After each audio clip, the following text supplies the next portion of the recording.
ሰላም ኩራት ተኸታተልቲ ሓበን ቤትና ከመይ ትኾኑ ብሎማዓንቲ ድማ ካልኣይ ክፋል ናይ ከምቲ ቀዳም ክፋል ዝረኣኹሞ ማለት እዩ ቃላት ናይ ኣብ ዓይኒ ምድሪ ወይ ኣብ መሕፀቢ ዝርከቡ ንብረታት ኢና ክንርኢ ማለት እዩ ኣስማት ማለት እዩ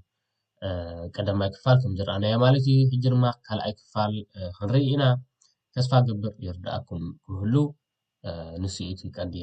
ባህል ሓሳባት ማለት እዩ ስለዚ ናብቲ መደብ ከብለኩም እየ ሰናይ ምክትታል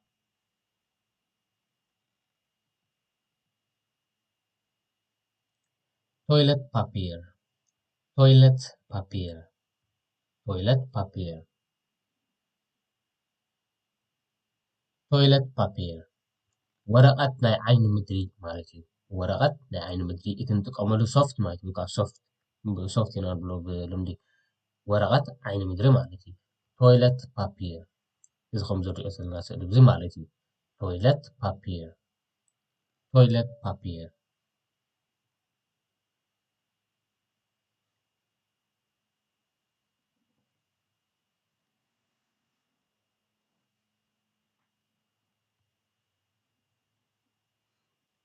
ቶይለት ፓፒር ሃውደር ቶይለት ፓፒር ሃውደር ቶይለት ፓፒር ሃውደር እንታይ ብለና ኣሎ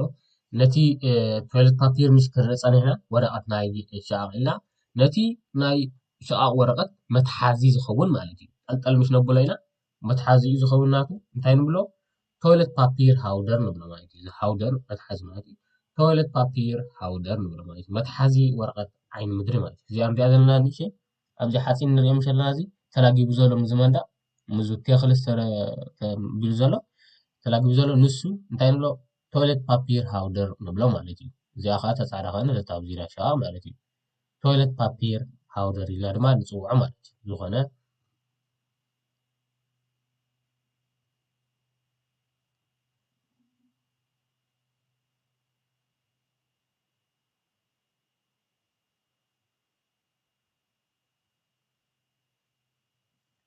ቲሹ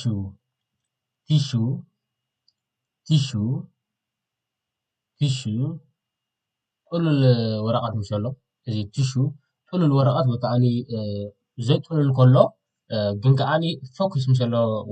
ሶፍቲ ዓይነት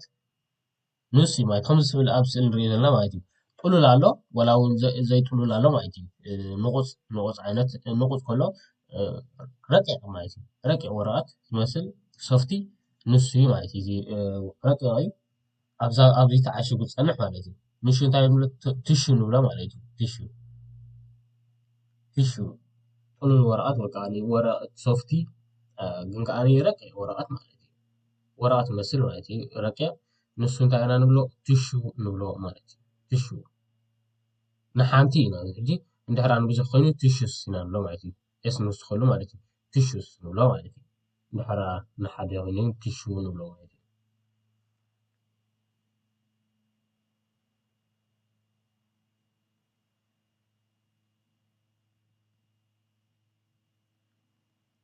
ዱሸ ኾርዳይንን ዱሸ ኾርዳይን ዱሸ ኾርዳይን ዱሸ ኾርዳይን እንታይ ይብለና ኣሎ መጋረጃ መሕፀቢ ነብሲ ማለት እዩ እዚ መጋረጃ ይረአየና ኣሎ ድዩ ፃዕዳ ኮይኑ ኩሉ እዚ ይረአየና ከይህሉ እምበር እዚኣ ንሪኣ ዘለና ትሪእዋ ኣለኹም እዚኣ እንታይ ይበሃል እዚ መጋረጃ እዩ ዘሎ እዚ ነቲ መሕፀቢ ነብሲ ዝኽውሎ ማለት እዩ እንዳተጠቀምካ ከለካ ትኽውሎ ማለት እዩ ንሱ ናቱ መኸወል እዩ እንታይ ዝበሃል እሱ ዱሽ ኾርዳይን ዱሽ ኾርዳይን ዱሽ ኾርዳይን ናይ መጋረጃ ናይ መሕፀቢ ነብሲ ማለት እዩ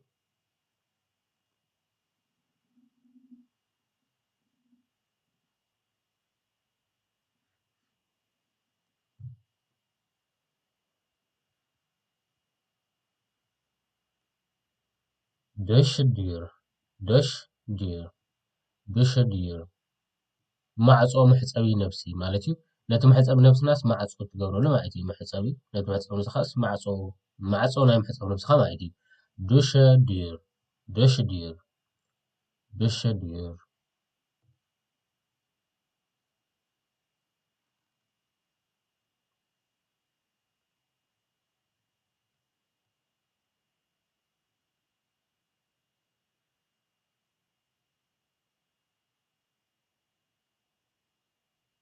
دوشكوب دوشكوب دوشكوب دوشكوب رئيس نايت ماي زفسس مالتي تريو لهم زي تريو أربعة أو خلوات سئلتات مالتي زي تارس مجال ماي خمسة أو كلنا شاور مالتي ماي زفسس مجاله نسا تبع عباية رئيس تايت بها دوشكوب تبها مالتي دوشكوب رئيس نايتي مفسس ماي مالتي دوشكوب نبلا مالتي دوشكوب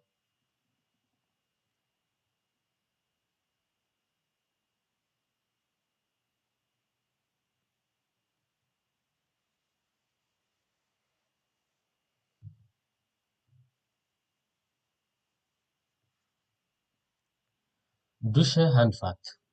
دوشة هاندفات دوشة هاندفات مولع ماي مالتي زون كال اسم نايت مالتي دوشة هاندفات أنت وين تايلنا نيرنا فارن كاوت هاند خريب فاتر إلنا نيرنا أبزر ما دوشة هاندفات نتا مثلا نفسنا نفس أبلا نتا نفسنا نفس أبلا مولعت بيدنا جنا نولع مالتي نعم نساتايت بحال كم لابجي أن رأيزلنا زيا يسرانو لزيا مالتي كنولع أخونا نفسنا نفس أكلنا ولع نبللا نساتايت بحال دوشة هاندفات بحال مالتي دوش هاندفات وكان دوشة هاندفات ولا مالتي دوش هاندفات وكان دوشة هاندفات مولع ماي مالتي تاب شعار تركب مالتي تابا أب مشاور محسن نفسي تركب مالتي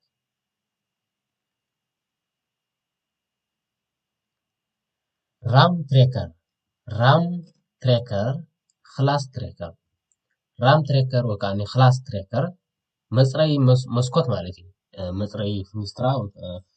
مسكوت مالتي أتي نحر عرسيحو سامنا ما إنجركا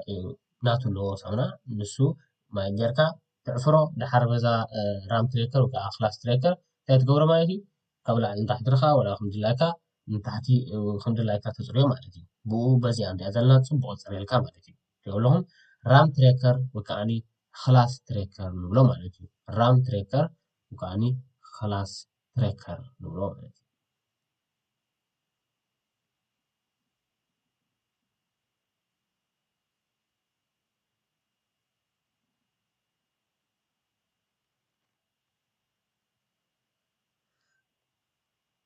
شامبو شامبو شامبو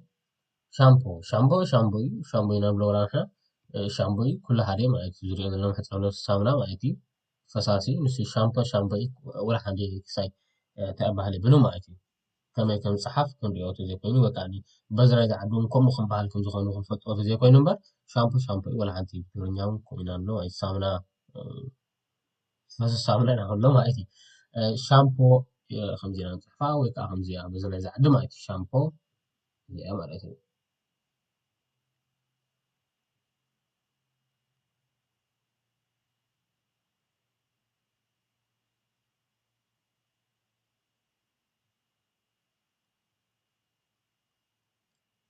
سبونس سبونس سبونس سبونس مفاحفحي نفسي وكاني نزخون ነገር ቆመን ምሸሎ እዚ ከምዚ ስፑኞ ስፑኞ ይበቃ ስፑኞ መፋሕፍሒ ነፍሲ ወካ ስፑኞ እንታይ ንብሎ ስፖንስ ዝበሃል በዛ ዓዲ ማለት እዩ ስፖንስ ተራእልካ እዚ ንሪኦ ዘለና ብዘሎ ስእሊ ስፖንስ ስፑኞ ተተጋጊ ማለት እዩ ስፑኞ ስፖንስ መፋሕፍሒ ነፍሲ ስፖንስ ንብሎ ማለት እዩ ብትግርኛ ከም ልምዲ ስፑኞ ኢና ንብሎ ስለኒ ወከዓኒ መፋሕፍሒ ነፍሲ ዳ ንውሰዶ ስፖንስ እዚ ንሪኦ ዘለና ኢና ማለት እዩ ስፖንስ ንብሎ ማለት እዩ ስፖንስ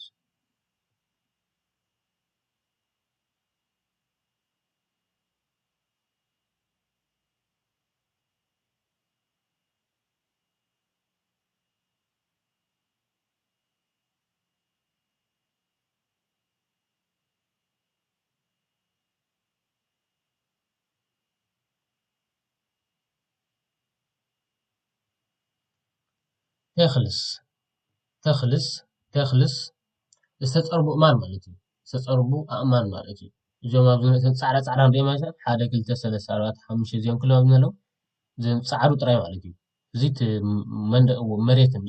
ኣብ መሬት እዮም ተቢሎም ዘለው እዚኦም ትሪኦም ኣለና እዚኦም ፃዕዱ ጥራይ ንሶም እንታይ እዮም ዝበሃሉ ተኽልስ ንብሎም ማለት እዩ ንሓንቲ ተኽሊ ንብላ እዛ ኤስ ገዲፍና ማለት እዩ እዛ ኤስ ገዲፍና ተኽሊ ንብላ ማለት እዩ ንብዙሓት ተረኣኹን ግን ተኽልስ ንብሎ ማለት እዩ ዝተፀርቡ ኣእማን ተኽል ድማ ዝተፀርበት እምኒ ወይ ከዓ ብማሽን ዝተሰርሐ ማለት እዩ ተኽልስ ንብሎ ማለት እዩ ዝተፀርቡ ኣእማን ተኽልስ